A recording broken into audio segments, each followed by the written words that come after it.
Et on continue de parler de Samuel Paty, le film projeté cette semaine à Cannes, L'Abandon, qui revient sur les 11 derniers jours de Samuel Paty, qui a été attaqué cette semaine par la classe médiatique, notamment le Huffington Post, Libération. Il y a une certaine gauche qui est mal à l'aise avec ce film, et puis attaqué aussi violemment, et vous l'avez entendu il y a quelques instants,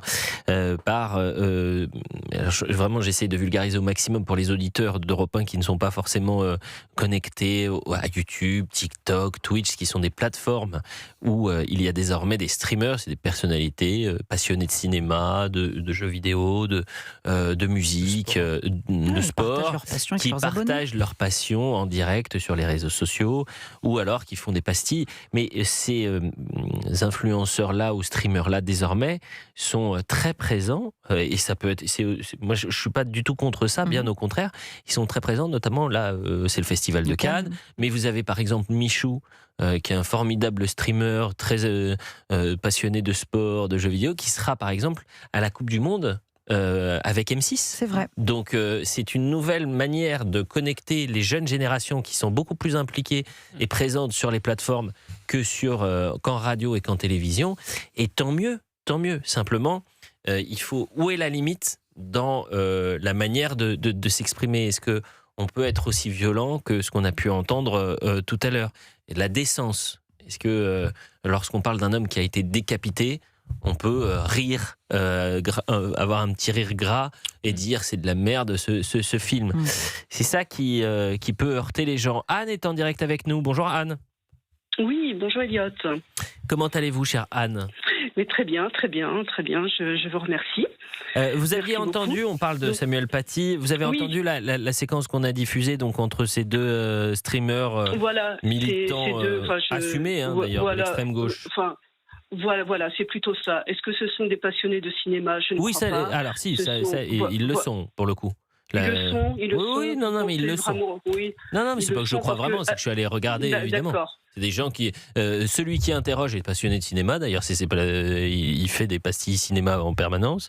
Et Grim Cujo qui répond et qui est au cœur de cette polémique. Et il est passionné aussi de musique, et notamment de vinyle. C'est quelqu'un de passionné de musique, mais également très curieux sur les questions de cinéma et très attentif au cinéma. Donc, c'est pas sur ce terrain-là que la question se pose. C'est plus sur le discours, le message qu'ils ont transmis.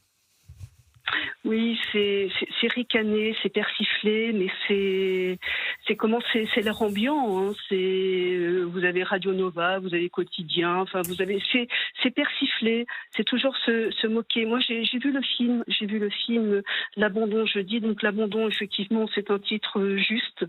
On ne pouvait pas trouver mieux. Et là, oui, c'est l'extrême gauche qui persifle, qui ont du mépris, qui n'ont aucun respect en fait. Lorsque l'entend, oui, il meurt à la fin, et l'autre, l'espèce de journaliste qui ricane, c'est pitoyable, c'est assez minable. C'est assez minable. Vous qui avez vu le film, et on ne va pas faire encore une fois, ce film peut être critiqué et il est très certainement critiquable. C'est factuel, mais au-delà, factuel. Est-ce que vous avez eu la sensation qu'il faisait l'amalgame, c'est ce qui est prononcé par la personne qui est au cœur de la polémique, est-ce qu'il fait l'amalgame entre l'islamisme et l'islam ? Absolument pas. Donc le scénario est tiré du livre de Stéphane Simon, les 11 derniers jours de Samuel Paty, les derniers jours de Samuel Paty. Et non, c'est factuel. Donc vous avez des enfants, vous avez des élèves qui sont musulmans, qui n'ont pas été choqués, qui ont regardé les caricatures ou qui ne les regardent pas, ou à un moment qui ouvrent quand même les yeux, qui écartent leurs mains et qui sourient. Et vous avez des mamans et des élèves qui disent mais non, ça ne s'est pas passé comme ça. D'ailleurs, donc cette fille n'était pas au cours, et en fait tout vient de là. C'est un mensonge, c'est une spirale infernale. Et donc non, c'est pas du tout. On ne fait pas du tout. Comment dire, il n'y a pas d'amalgame, tout simplement. Okay. Mais absolument pas. Ce sont donc c'est le père de la fille plus le pseudo, qui n'étaient même pas, qui ne représentaient pas les islams de France, qui arrivent à l'école et qui accusent des vidéos qui accusent, bien sûr, Samuel Paty, mais c'est un voyou. Oui. Enfin, malheureusement, je pense qu'on ne la connaît pas suffisamment cette histoire dramatique. Mais c'est un professeur d'histoire-géographie qui a envie, non pas de parler des religions, mais qui a envie de parler de liberté d'expression à ses élèves, qui va être accusé d'islamophobie, qui va être lâché par une partie de la direction et qui va vivre sous la menace. Plus les jours vont avancer, plus il va être ciblé et qui, malheureusement, sera tué par un terroriste islamiste qui a eu vent de cette histoire montée de toutes pièces, de ce mensonge monté de toutes pièces sur les réseaux sociaux. C'est un drame absolu, l'attentat terroriste islamiste de Samuel Paty. Et vous me rassurez quand vous me dites, il n'y a pas d'amalgame évidemment entre les Français de confession musulmane qui ont la liberté de culte, qui ont le droit d'avoir leur religion, droit aussi d'être ce droit à l'indifférence qu'on cite souvent. C'est-à-dire, moi, j'ai grandi dans une génération où mon voisin de gauche ou mon voisin de droite, je me fichais qu'il soit chrétien, juif, musulman. C'est une génération qui était biberonnée par le droit à l'indifférence. Et aujourd'hui, c'est vrai que dans la radicalité, certains font malmènent ce droit-là. Merci Anne de nous avoir appelé.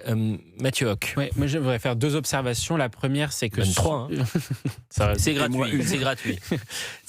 La première, c'est que c'est quelque chose qu'on voit de manière assez récurrente, ça me fait penser un peu au film Bac Nord. C'est que lorsque vous avez un film qui, pour le coup, décrit le réel, le film de Samuel Paty, décrit le réel, alors quand le réel dérange, alors effectivement, on s'en prend à ceux qui ont fait le film. On dit que le film est islamophobe, on dit que le film est effectivement, on le juge sur des principes, sur des valeurs, et non pas sur le fond, parce que le réel les dérange. Et puis ensuite, un deuxième sujet que je voudrais dire, et je voulais aussi un peu alerter les auditeurs d'Europe 1 sur ce sujet, c'est les réponses du streamer du coup, Grimm, pour moi, révèlent une forme d'état d'esprit d'une partie de la jeunesse musulmane de France. Je m'explique, il y a un sondage qui avait été fait par l'IFOP pour Le Figaro, qui disait que 78% des jeunes Français de confession musulmane jugent la laïcité comme étant discriminatoire. En fait, on a laissé dans le débat public l'idée que la laïcité était discriminatoire contre l'islam spécifiquement et pas contre les autres religions. Et donc, vous avez de plus en plus de jeunes qui viennent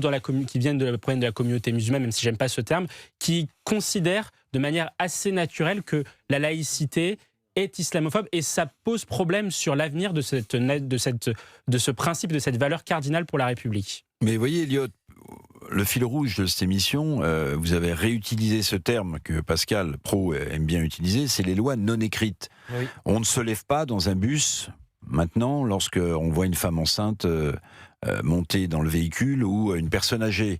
On va se rendre coupable d'incivilité devant une boutique qui vend des nouvelles montres. Eh bien, de la même manière, pardonnez-moi, mais ces 2 streamers, la façon dont ils s'expriment, eh bien, il y a quelque temps, aucune génération, après la décapitation d'un homme ou la mort d'un homme, n'aurait employé les mots, les termes. Ben, ça fait partie aussi, me semble-t-il, des lois non écrites qui ne sont plus respectées, qu'on ne respecte plus et que cette génération ne respecte pas. Je voudrais qu'on écoute Emmanuelle Berco qui joue la proviseure dans le film et qui elle est interrogée. Alors parfois on peut attaquer le service public, critiquer, etc.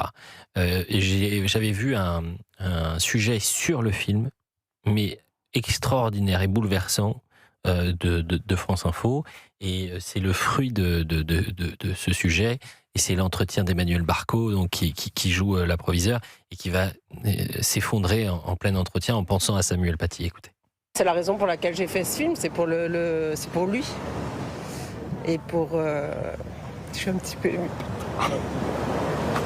Pour qu'on parle de lui. C'est un homme qui avait l'air d'une grande qualité, d'une grande bonté. Et que c'est l'injustice qui, son métier lui a coûté sa vie. Il n'a rien fait d'autre que son métier, transmettre, ouvrir la conscience des élèves, et il a payé très très très cher. Voilà, et je sais pas, je le connais pas, mais c'est quelqu'un pour qui j'ai beaucoup de respect, d'affection. En fait, il faudrait voyez, que ce l'émotion de film... cette Non, mais rend ça encore me plus bouleverse. inacceptable les propos que vous avez rediffusés tout à Ça l'heure de me- ces deux ça me streamers, bouleverse. pardonnez-moi. Mais je me souviens comme si c'était hier de l'assassinat islamiste de Samuel Paty, l'attentat terroriste, puisque après toute la soirée, on a été toute la journée en édition spéciale, bien sûr, et les jours qui ont suivi. Je me souviens comme si c'était hier. Et c'est un traumatisme que... voilà, vous l'avez en tête, bien sûr, et vous pensez toujours à ce qui a pu se passer. Bruno Retailleau, l'ancien ministre de l'Intérieur et candidat à la présidentielle, a réagi. Indécent commentaire sur le film L'Abandon. Ce film rappelle une réalité. Samuel Paty est resté seul face à l'islamisme qui l'a tué. Refuser de le voir, c'est l'abandonner une seconde fois. Une dernière réaction, c'est celle de l'avocat de la femme de Samuel Paty et du fils de Samuel Paty, auquel on pense bien sûr. Et ben, vous voyez, c'est toujours la même chose. On peut évidemment critiquer ce film. Francis Spinner disait, moi je ne veux pas, j'aurais préféré que ça soit un documentaire plutôt qu'un film. On sent qu'il n'est pas forcément à l'aise avec l'idée du film. Et ce film, peut-être qu'il a 1000 problèmes, bien sûr, mais il y a une manière de le présenter. Et il y a un respect à avoir lorsqu'on parle de sujets aussi graves. Écoutez, Maître Spinner. C'est indécent que cette personne puisse rire de la mort tragique d'un professeur assassiné parce qu'il n'a fait que son métier. C'est obscène et indécent. L'affaire Paty est une affaire d'une extrême gravité. Parce que, qu'est-ce qui fonde la nation ? Il n'y a pas de nation sans école. Il n'y a pas de république sans école. Et c'est à l'école que se forge l'opinion des citoyens. Et Samuel Paty n'a fait que son métier. Et les islamistes ont décidé de s'attaquer à l'école et ont tué un professeur, ce qui n'était jamais arrivé dans l'histoire de la République. Voilà pour là aussi la réaction très importante de Maître Spinner. Isabelle est avec nous et ça sera le mot de la fin avec vous. Isabelle, vous nous appelez de région parisienne. Bonjour Isabelle. Oui, bonjour. Isabelle, vous n'avez pas vu le film, mais vous avez assisté au procès. Alors, exactement. Je n'ai pas encore vu le film, mais je vais y aller. J'ai assisté au procès en première instance, puis ensuite en appel. Alors, je n'ai pas assisté à toutes les séances parce que c'est très dense. Il faut avoir du temps, mais c'est pour moi indispensable en tant que citoyen. Parce que notre place est aussi dans les tribunaux pour savoir comment va notre société, et c'est un bon reflet de notre société. Tout ce qui a été dit dans les commentaires que j'ai entendus jusqu'à présent et de ces entre guillemets influenceurs est totalement scandaleux, parce que pour y avoir assisté, on a les témoignages, on a les accusés, les mises en cause qui témoignent, qui racontent un certain nombre de choses, on a la patate, enfin on a vraiment les faits précis un par un. Et ce qui est intéressant, c'est de connaître le risque et l'état de notre société. Et un ami qui a également assisté avec moi à ces procès, qui a vu le film, me dit que en fait les faits sont relatés tels qu'ils ont été. Bien Quand sûr. on entend Isabelle... le Allahu Akbar de la fin, c'est exactement ce qui a été fait, ce qui a été dit, qui a été témoigné, et toutes les preuves y sont. Une dernière question, s'il vous plaît, chère Isabelle, mais là, ça ne nous concerne pas. Pourquoi être allé au procès, en première instance et en appel ? C'est-à-dire, vous avez un lien avec ce collège, un lien direct ou indirect avec Samuel Paty ? Alors, pas du tout. En fait, je suis allée en première instance parce qu'un ami m'a proposé. En tant que citoyenne, j'avais du temps, donc j'y suis allée. Mais il y a aussi des jeunes qui se débrouillent pour se libérer et pour y aller. Et depuis, j'ai suivi plusieurs procès, puisque en fait, c'est ouvert au public en tant que peuple français. Donc, il y a un calendrier des audiences. Et on peut participer au sujet qui nous intéresse. Donc j'ai fait par exemple le procès de la basilique, de l'attentat de la basilique de Nice, qui m'a beaucoup marqué, mais vraiment beaucoup. Voilà, j'en ai fait quelques-uns et on voit qu'il y a une réelle fracture, il y a un espèce de monde parallèle, une société parallèle auquel on ne s'attend pas du tout quand on vit au quotidien. Mais en fait, il y a toute une poussée d'un monde islamiste qui est en train d'endoctriner déjà les banlieues, les musulmans eux-mêmes, et qui tente de le faire justement, pardonnez-moi Isabelle, et c'est important aussi de parler de ces attentats. Pourquoi ? Pour mettre en lumière l'islamisme et le différencier des Français de confession musulmane qui sont trop souvent associés à ces faits qui sont absolument terrifiants et dramatiques. Et c'est important. Bah oui, mais c'est important de dissocier les deux. Je me permets de vous couper, Isabelle, parce qu'on manque de temps et on doit avoir une courte pause. Mais je trouve que c'est passionnant ce que vous faites. C'est-à-dire que vous savez que la justice, elle est rendue au nom du peuple français.